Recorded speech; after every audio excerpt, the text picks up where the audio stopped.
Chai with Chitra.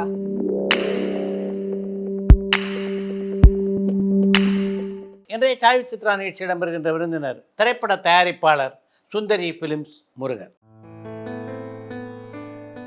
Sivaji, Kamal, Rajini போன்ற பல முன்னணி நட்சத்திரங்களை இயக்கிய பில்லா கிருஷ்ணமூர்த்தியிடம் பல ஆண்டுகள் உதவி இயக்குநராக இருந்துவிட்டு அதற்கு பின்னாலே தயாரிப்பாளராக உயர்ந்தவர் தான் சுந்தரி பிலிம்ஸ் முருகன். சத்யராஜ், பிரபு, கார்த்திக், பார்த்திபன், அரவிந்த் சாமி, ஜெயராம், விமல் போன்ற முன்னணி கதாநாயகர்களை வைத்து பல திரைப்படங்களை தயாரித்த முருகன் பிரபுதேவாவோடும் நடிகர் விஜயோடும் இணைந்து பணியாற்றிய திரைப்படம்தான் போக்கிரி.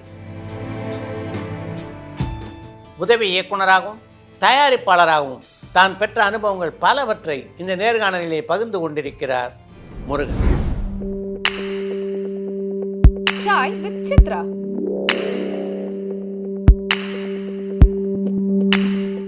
வணக்கம். வணக்கம் சார். சினிமா துறையை பொறுத்த வரைக்கும் நீங்கள் தயாரிப்பு, இயக்கம் இப்படி பல துறையில் ஈடுபட்டிருக்கீங்க. தயாரிப்புக்கு நீங்கள் வந்ததுக்கு உங்கள் குரு யார்? இயக்கத்துக்கு நீங்கள் வரணும்னு ஆசைப்பட்டதுக்கு உங்கள் குரு யார்? இயக்கத்துக்கு வரணும்னு குரு ஆசைப்படுது. எனக்கு இயக்கத்துக்கு வரணும்னு ரொம்ப ஆசை. இயக்குனராக வாங்கணும் தான் ரொம்ப ரொம்ப ஆசை எனக்கு. நான் அந்த சினிமாவுக்கு வர்றதுக்கு முன்னால் நான் எங்கள் வீட்டில் தான் ஜூடோ ரத்னங்க குடியிருந்தார், வாடகைக்கு இருந்தார். அந்த அவர் ஒரு படம் எடுத்த அந்த கணேஷ் ஏஎஸ் பிரகாஷ் வச்சு தேடி பதில் படம் எடுத்து லாஸ் ஆகி அப்புறம் குடியிருக்கிறது எங்கள் வீட்டுக்கு தான். எங்கள் வீட்டில் தான் குடியிருந்தார். குடியிருக்கும்போது அவரோட பழக்கம் ஏற்பட்டிருக்கும் போது அவர் எப்பவுமே அப்பா அப்பான்னு தான் கூடுவேன். அவங்க மிஸ்ஸஸ் வந்து அம்மா அம்மான்னு கூப்பிட்டுருப்பேன். அவர் வந்து அப்போது ரொம்ப நாள் படம் இல்லாமல் இருக்கும்போது ஏவிஎம் ரீஎன்ட்ரி முரட்டுக்காலை ஆரம்பித்தாங்க. முரட்டுக்காலையில் இவர் ரீஎன்ட்ரி. அப்போ போய் அந்த படம் பெரிய ஹிட் ஆனதுக்கப்புறம் சகலகலா வல்லவன்ல அவர் பண்ணிக்கிட்டு இருக்கும்போது அவரை போய் பார்க்குறேன். அவரோட டெய்லி போவேன், வருவேன், வீட்டுக்கெல்லாம் வருவேன். அப்புறம் எங்கள் வீட்டிலேருந்து மாறி இங்கே போயிட்டார், நம்ம கங்கைமங்கல் தொழில் வீடு பார்த்து போயிட்டார். அங்கே போய் உட்காந்துக்குவேன் டெய்லி. அப்போ அவர் டெய்லி போகும்போது என்ன ஷூட்டிங் போகும்போதுலாம் கூட்டிகிட்டு போவார். அப்போ கூட்டிகிட்டு போது அங்கே போய் சொல்லுவேன், முத்துராமன் சார்ட்ட சேர்த்து விட சொல்லி கேட்டேன். ஆமாம், நேராக முத்துராமன் சார்ட்ட கூட்டிகிட்டு போனார். சகலகலாவன் செட்டில் கூட்டிகிட்டு போய் முத்துராமன்ட்ட கொண்டு போய் விட்டு முத்துராமன் சார் கேட்டார் என்கிட்ட, என்னப்பா பண்ணுறேன்னு கேட்டார். அப்போ நான் இப்போ எஸ்எல்சி +2 படிச்சுட்ருக்கிறேன். அப்போ என்ன படிச்சுட்ருக்கேன் தம்பி நல்லா படித்து வேலைக்கு போவார், சினிமாலாம் சரியாக வராது, இதெல்லாம் ஒரு இதெல்லாம் பொழுதுபோக்காக இதில் நாங்கள்லாம் வந்துட்டோம், எதுக்குப்பா தம்பி வேண்டாம். நிறைய அட்வைஸ் பண்ணான்னு வச்சிங்களேன். முத்துராமன் சார் கூப்பிட்டு அட்வைஸ் பண்ணி வேணான்ட்டார். சரின்னு எனக்கு அந்த ஆசை, என்னதான் அட்வைஸ் பண்ணாலும் சினிமாவில் வரணும்னு ஆசை வந்துச்சுன்னா அது மாறாதுல்ல. சரின்னு வீட்டில் அண்ணன் வேறு திட்டிகிட்டே இருந்தார். எங்கள் அண்ணன் தான் படிக்க வச்சார். அவர் திட்டிக்கிட்டே இருப்பார், டே ஏதாவது வேலைக்கு போகணும், படித்து முடிச்சு வேலைக்கு சொல்லிட்டேன். எனக்கு சினிமா தான் பிடிவாதமாக அதெல்லாம் இருந்தேன். அப்புறம் திருப்பி அவர் வீட்டில் உட்காந்துவேன். டெய்லி ஷூட்டிங்கு, சகலகலாவில் நடந்த அத்தனை ஷூட்டிங்லேயும் ஒரு ஃப்ரேம் எனக்கு எல்லா ஃப்ரேமும் எனக்கு தெரியும் எடுத்தாங்கன்னு. அதில் கூட ஒரு குறிப்பாக சொல்லணும்னா ஒரு விஷயம் இருக்குது. ஏவிஎம் ஃபர்ஸ்ட் ஃப்ளோரில் அந்த இளமை இந்த நியூ இயர் சாங் எடுத்தாங்களே, அதில் கமலஹாசன் பாடிக்கிட்டு வருவார். என்னென்னா அந்த பைக்கில் ஏறி வந்து கண்ணாடியை உடச்சிட்டு வருவார் வெளியில்.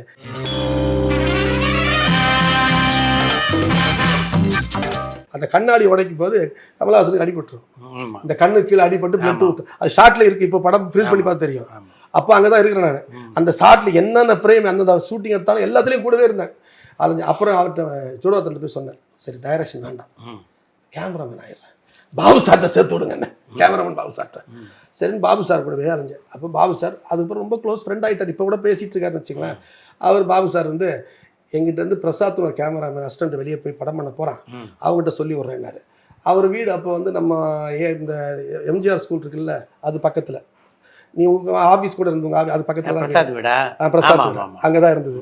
அவர் வீட்டில் போய் பார்த்தா அவர் ஏதோ சொல்கிறேன், நான் தெலுங்கு படம் பண்ணுறேன்னு பாருன்னா அவர் அலைய வச்சா சேர்த்துக்கல. அப்போ ரெண்டாவது கேசவன் ஒருத்தர் எங்கிட்ட வந்து போகிறாரு, நீ கேசவனை பாருன்னாரு. கேசவனை சொல்லிவிட்றேன், கேசவனும் சேர்த்துக்கல. சரி, அப்புறம் வீட்டில் திட்டினாங்க, கூப்பிட்டு பயங்கரமாக திட்டி, இதெல்லாம் அவனுக்கு சரி வராது, நீ முதல்ல நீ படிக்க போன்னு சொல்லி +2 முடிச்சுட்டு காலேஜில் சேர்த்து விட்டாங்க. பச்சைபாஸ் காலேஜில் சேர்த்து விட்டாங்க. ஃபஸ்ட் இயர் பிகாம் சேர்த்தாங்க, ஈவினிங் காலேஜ் சேர்த்து விட்டாங்க. சரி, எங்கள் அண்ணன் எவ்வளோ போராடிப்பா அவன் சேர்த்து விட்டுச்சு. ஒரு வருஷம் அப்போ கூட மாதம் தடங்கலை. எங்கள் அண்ணன் கடைக்கு பக்கத்துலேயே ஒரு வாசுன்னு ஒரு ஐயர் வந்து அக்கௌண்டண்டாக இருந்தார், பிராமி ஒருத்தர். அவர்கிட்ட கேட்டேன், இது மாதிரி எனக்கு சினிமாவில் சேர்த்து விடுங்க நீங்கள் வச்சுட்டு. அவர் சொன்னார், எனக்கு கார்த்திக் ரங்கநாத் நல்ல பழக்கம் இருக்குது, அவர் விஜயகாந்த் சிவாஜி சாரை வச்சு ஒரு படம் பண்ணுறாரு, வீரபாண்டியன் ஒரு படம் பண்ணுறாரு, அவர்கிட்ட சொல்லி விட்றேன்னாரு. நேராக அவரை வீட்டுக்கு கூப்பிட்டு போனார். அவரை போய் உட்காந்தேன். அவர் என்ன சொன்னார்னா, தம்பி ஒன்றும் தப்பாக நினச்சிக்காத, நான் வந்து சொன்னோன்னா அவர் எனக்கு ஒன்றும் இப்போ வேலை இல்லை, அடுத்த படமும் இல்லை, ஆனால் ரொம்ப நல்ல மனுஷன். ரொம்ப ப்ராக்டிக்கலாக சொன்னார். இந்த படத்தில் ஒரு 6-7 நாள் தான் ஷூட்டிங் பேலன்ஸ் இருக்குது, இதில் வந்தால் நீ ஒன்றுமே கற்றுக்க முடியாது. அப்புறம் எனக்கு அடுத்து படம் இருந்தாலும் பரவாயில்ல, எனக்கு படமும் இல்லை, படம் வருமானு தெரியல, அதனால் இப்படி தான் சொன்னார். அந்த நல்ல மனுஷன் வீட்டில் படம் வருமானு தெரியாது, அதனால் வேற ட்ரை பண்ணுங்கள், நான் எது வந்தாலும் கண்டிப்பாக உங்களை சேர்த்துக்கிறேன்னாரு. அப்புறம் அதை விட்டுட்டு அப்புறம் அவரை தொந்தரவு பண்ணி பார்த்தேன். அப்போ தான் அவர் சொன்னார், என்சி சக்கரவர்த்தி உத்தரவண்டியில் டைரக்ட் பண்ணார்ல, அவரும் விஎஸ் ராகவனும் சேர்ந்து டிவி சீரியல் பண்ணுறாங்க. அப்போ ப்ரைவேட் சேனல் கிடையாது, தூர்தர்ஷன் தானே. அப்போ அம்பிகையின் கல்யாணம், நகையை உனக்கு நமஸ்காரம் சீரியல் பண்ணாங்க. நகையை உனக்கு நமஸ்காரம் ஃபினிஷிங் ஸ்டேஜ், அம்பிகைன்னு ஸ்டார்டிங் ஸ்டேஜ். அப்போ சொன்னால் நான் கொண்டு போய் அவர்கிட்ட சொல்லி சேர்த்துருந்தேன். அப்போது ராகவன் சார் வீடு வந்து மயிலாப்பூரில் அவர் கார் பார்க்கிங்கில் தான் ஆஃபீஸ், டிஸ்கஷன் ஆஃபீஸ். நம்ம சக்கி சார் வீடு, சக்கரவர்த்தி சார் வீடு வந்து லஸ்கார் ஆஞ்சநேயர் கோயில் பக்கத்தில் ஃப்ளாட்டில் இருந்தார் மேலே. எனக்கு வீடு சூளமேடு. நாங்கள் சேர்த்து விட்டாங்க. டெய்லி வந்து 3 மணிக்கெல்லாம் அங்கே இருக்கணும், 3:30 இருக்கணும். போகும்போது என்ன வேலைன்னா, நான் சைக்கிளில் போவேன். இங்கேருந்து போகும்போது லஸ்கார்னரில் சக்கரவர்த்தி சாரை பிக்கப் பண்ணிவிட்டு மயிலாப்பூர் டிஸ்கஷன் டைரக்டரை பிக்கப் பண்ணிட்டு போகணும் சைக்கிளில். திருப்பி வரும்போது அதே மாதிரி டைரக்டரை கொண்டு அங்கே சைக்கிளை ட்ராப் பண்ணிவிட்டு நான் வீட்டுக்கு போகணும். சைக்கிளில் பிக்கப் ட்ராப் ட்ரைக்கு எனக்கு அதான் வேலை. நகையை உனக்கு நமஸ்காரம் போகும்போது அப்ரெண்டிஸாக போனேன். அந்த சீரியல் முடியும் போது நான் அசோசியேட்டாக வெளியில் வரேன். ராகவன் சார் ரொம்ப நல்ல மனுஷன், டெய்லி அட்வைஸ் பண்ணுவார். சக்கி சார் ஏதாவது என்கிட்ட பேசுகிற மாதிரி தெரிஞ்சால் கூட அட்வைஸ் பண்ணுவார். பொம்பளை என்கிட்ட பேசுகிறாரு, சக்கி ஏதாவது சொல்லி கொடுப்பான், அப்படி சொல்கிறேன் இப்படி சொல்கிறேன்வா, நீ அதெல்லாம் கேட்கக்கூடாது, வாழ்க்கையில் முன்னுக்கு வரணும், அவன் அப்படி தான் சொல்லுவான், நீ அதெல்லாம் கேட்டுறாத அப்படின்வாரு. ரொம்ப நல்லா பண்ணாங்க. அதில் தான் முதல் முறையாக நம்ம நம்பியார் சாமி, நாகேஷ், அப்புறம் பன்றிபாயமெல்லாம் நடித்த சீரியல் தான் அம்பிகையின் கல்யாணம்னு ஒரு சீரியல். நம்ம மேடவாக்கத்தில் வந்து அப்போ அக்ரகாரம் மாதிரி இருக்கும் மேடவாக்கம். ஒரு குளம், சிவன் கோயில், அந்த கும்பகோணம் அக்ரகாரம் மாதிரியே ஒரு ஊர். அங்கே தான் ஃபுல் ஷூட்டிங் நடந்தது. அதை தான் ஸ்டார்டிங். அதில் இருந்துட்டு அப்படியே சீரியல் ஒர்க் பண்ணிக்கிட்டே இருந்தேன். அந்த சீரியல் முடிகிற வரைக்கும் கிட்டத்தட்ட ஒரு 2 வருஷம் மேலே செஞ்சேன். அதுக்கப்புறம் முடியல என்னால், எப்படியாவது எங்கேயாவது சினிமாவில் சேர்ந்தாகணுமேன்ட்டு Kathirvel makeup man, Balaji makeup man Kathirvel, அவர் எனக்கு வீடு எங்கள் ஜூஸ் கடைக்கு வரல பழக்கம் அவரோட. அவர்கிட்ட போய் கேட்குறேன், அண்ணன் எங்கேயாவது சேர்த்து ஒன்று சினிமாவில் எங்கேயாவது சேர்த்துன்னு. அப்போ தான் நம்ம அருள் பிரகாஷ் சார் இருக்கார்ல, ஏஎஸ் அருள் பிரகாஷ், அந்த ரத்னா மூவிஸ், அதில் 3 படம் பண்ணார் அவர். 3 படத்துக்கு பில்லா கிருஷ்ணமூர்த்தி தான் டைரக்டர். வம்ச விளக்கு, தங்கச்சி, தாய்ப்பாசம். வம்ச விளக்கு முடியும் போது உள்ளே போகிறேன், வம்சம் முடிகிற ஸ்டேஜில் இவர் கூட்டிகிட்டு போகிறார். அந்த ரத்னா மூவிஸ் ஆஃபீஸ் தான் வாணிமகால் இருந்தில்ல, வாணிமகால் இந்த ஹோட்டல் தாண்டின உடனே, ரெசிடென்சி ஹோட்டல் தாண்டின உடனே கார்னரில் அந்த ஆஃபீஸு, நேரம் ஆஃபீஸ் கூப்பிட்டு போகிறோன்னே அங்கே போனால் பில்லா சார் இருக்கார், கிருஷ்ணமூர்த்தி சார் ஒன்று வடிவேல், இவர் நம்ம கதிர்வேல் உள்ளே கூப்பிட்டு போகிறாங்க. கூட்டிகிட்டு போயிட்டு நம்ம பையன் அசிஸ்டண்டாக சேர்த்து, டேய் அவனை அசிஸ்டண்டாக சேர்த்துக்கலாம்டா, இந்த ஆள் சம்பளம் தர மாட்டான்டான்னாரு. இங்கே 2 அசிஸ்டண்ட்டுக்கு தான்டா அப்போ அப்ரூவல் 2 அசிஸ்டண்ட் தான் வச்சுக்கணும்னு சொல்கிறாங்க அங்கே. அப்போ அந்த மேனேஜர் ஜூபிட்டர் ராமுன்னு ஒரு மேனேஜர், வேஸ்ட் கட்டு வயசானவர், அவர் 2 பேருக்கு மேலே வேணான்றாரு. அப்புறம் இவர் சொல்ல, நான் அப்புறம் சொன்னேன், எனக்கு சம்பளம் வேண்டாம் சார், கார் வேண்டாம் சார், நானே போய்க்கிறேன், நீங்கள் எப்படியா தானே வச்சுக்க சார், சரி வர சொல்கிறேன் அப்படின்ட்டார். அதெல்லாம் அது முடியும் போது, வம்ச விளக்கு முடியும் போது ஜாயின் பண்ணுறேன். தங்கச்சியில் ஆரம்பிக்கிறேன். வம்ச விளக்குலையும் சம்பளம் கிடையாது, தங்கச்சி ஃபுல்லாகவும் சம்பளம் கிடையாது.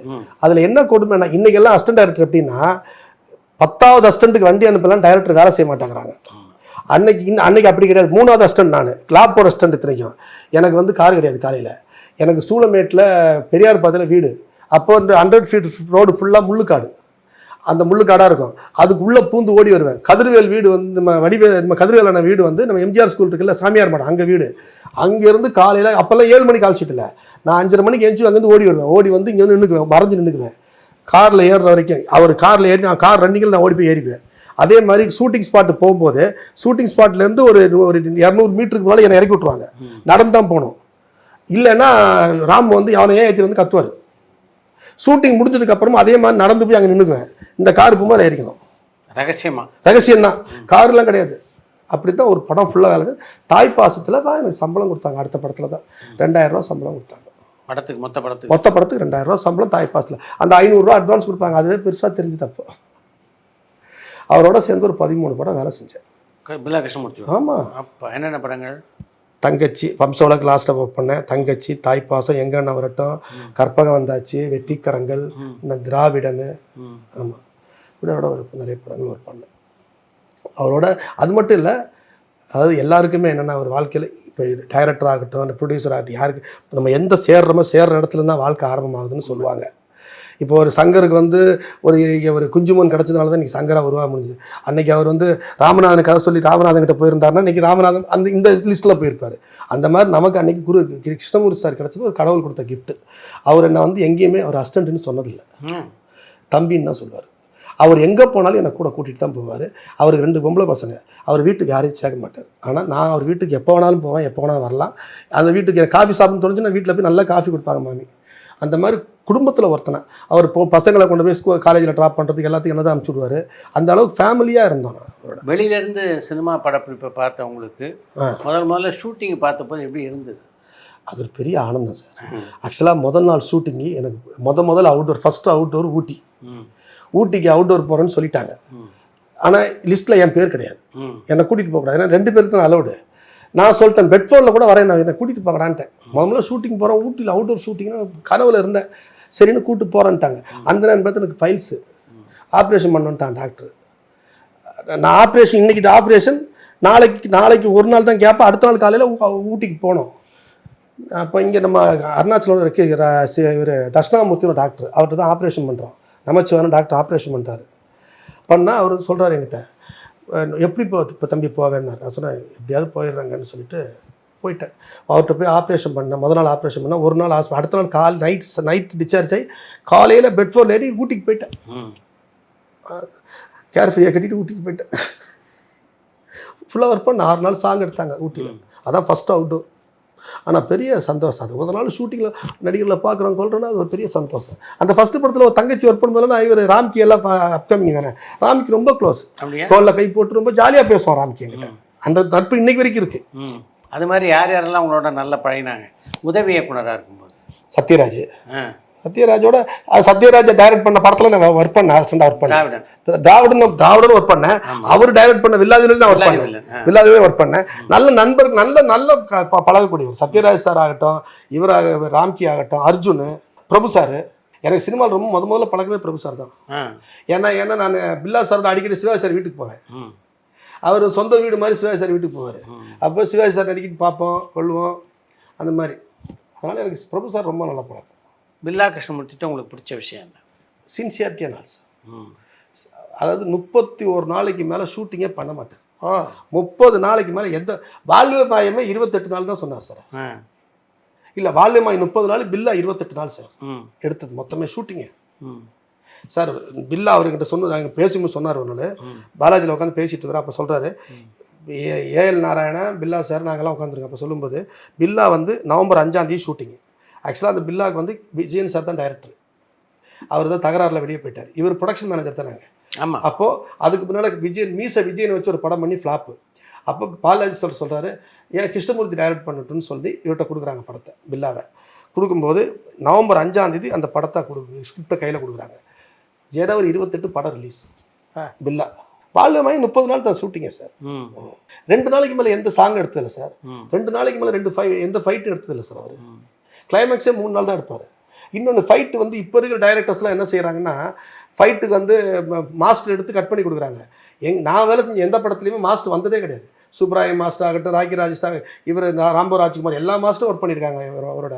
ஆனால் எந்த மாஸ்டரும் வந்து ஸ்பாட்டுக்கு வந்து ஷூட்டிங் ஷார்ட் கூட வச்சது கிடையாது. இவர் தான் ஷார்ட் சொல்லுவார். கம்போஸ் பண்ணி காட்டுவாங்க, இவர் எடுப்பார். அதே மாதிரி டான்ஸும் சரி, மாஸ்டர் கம்போஸ் பண்ணி இவர் எடுக்கணும், இவர் தான் எடுப்பார். அவங்க ஷார்ட் சொல்கிறதோ கேமரா சொல்கிறதெல்லாம் கிடையாது. எடிட்டிங் கூட சரி, சாங்குக்கும் ஃபைட்டுக்கும் எந்த மாஸ்டர் எடிட் பண்ண வந்தது கிடையாது. அவர் தான் நாங்கள் ஆர்டர் போட்டப்போ அவர் டைரக்டர் தான் எடிட் பண்ணுவார். சிவாஜி, ரஜினி, கமல் இவங்களெல்லாம் டைரக்ட் பண்ண உங்கள் இயக்குனர் கிருஷ்ணமூர்த்தி அந்த அனுபவங்களை பற்றி உங்ககிட்ட பேசியிருக்காரா? நிறைய சொல்லியிருக்காரு சார். ஒருத்தர் அவர் இன்னொன்று அவர்கிட்ட என்னென்ன ஒரு பழக்கம் இருக்குது, ஷூட்டிங் முடிஞ்சு யாரையும் பார்க்க மாட்டார், வீட்டை விட்டு வெளியே போக மாட்டார், யார்கிட்டையும் போய் சான்ஸ் கேட்க மாட்டார். ஒரு கதை சொல்ல போகிறேன், நான் ஒரு கதை சொல்கிறேன், எனக்கு ஒரு படம் கொடுங்கன்னு யாரையும் கேட்டதில்லை. எனக்கு தெரிஞ்சு அவர் பண்ண படங்கள்லாம் அவர் வீடு தேடி வந்த படங்கள் தான். யார்கிட்ட இருந்தாலும் சரி, யாராக இருந்தாலும் அவரை கூப்பிட்டு தேடி கொடுத்தா தான் படம் பண்ணுவார். அப்புறம் காசை டிமாண்ட் பண்ணாத ஆள். மேசந்தர் சாருக்கு ஒரு படம் பண்ணேன், அந்த கற்பகம் வந்தாச்சுன்னு ஒரு படம்.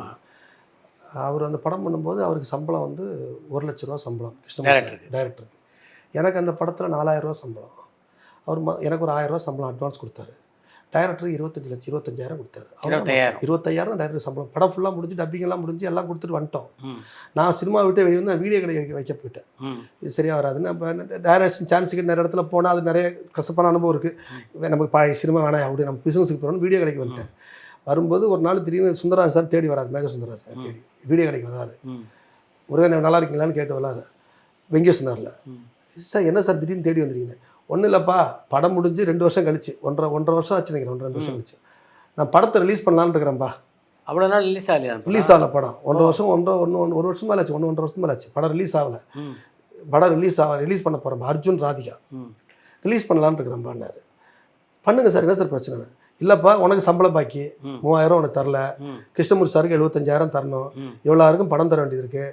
நாளைக்கு நான் வந்து படம் ரிலீஸ் டேட் போட்டேன்னா நீங்கள் எல்லாரும் போய் கம்ப்ளைண்ட் கொடுத்துட்டிங்கன்னா 3000 பதில் சொல்லுவோம்ல, தப்பாக இல்லைப்பா, ஒரு சொல்லிடணும்ல அப்படின்னாரு. சார் எனக்கு 10 பைசா வேணாம், நான் லெட்டர் கூட கொடுத்துறேன், எனக்கு 10 பைசா நான் கம்ப்ளைண்ட்லாம் கொடுக்கலன்ட்டு. கிருஷ்ணமூர்த்தி சார்ட்ட போய் இன்றைக்கெல்லாம் எந்த டேரக்டரும் ஒத்துக்க மாட்டாங்க. கிருஷ்ணமூர்த்தி சார் சொன்னால் அவர் காசே வேணாம், நீங்கள் ரிலீஸ் பண்ணுங்க சார்ன்ட்டு வெறும் 25,000 வாங்கிட்டு தான் வேலை செஞ்சுருக்காரு. அவர் ஒரு விஷயம் சொன்னார், அது பெரிய விஷயம். பாலாஜியில் ஒர்க் பண்ணும்போது அவர் கடைசி வரைக்கும் ஒரு ஃபியட், வெள்ளை ஃபியட் செகண்ட் ஹேண்ட் கார் வச்சுருந்தார். அந்த காரில் தான் வருவார். இந்த கார் எப்படி வாங்கினீங்க சார்னு கேட்டேன். பேசிகிட்டு இருக்கும்போது இப்போ கேட்குறேன். அப்போ சொல்கிறார், இந்த கார் நான் வாங்கலை, பாலாஜி கொடுத்த காருப்பா இது. ஏன்னா இந்த காருக்கு வாங்கினதுக்கு 2 படம் வேலை செஞ்சுருக்கேன்பான்னார். அந்த ஃபியட்டு பழைய கார் வாங்கினது 2 படம் வேலை செஞ்சாராம். அது என்னென்ன படம் சார்னு கேட்டேன். ஒன்று பில்லா, ஒன்று வாழ்வைமாயன்னார்.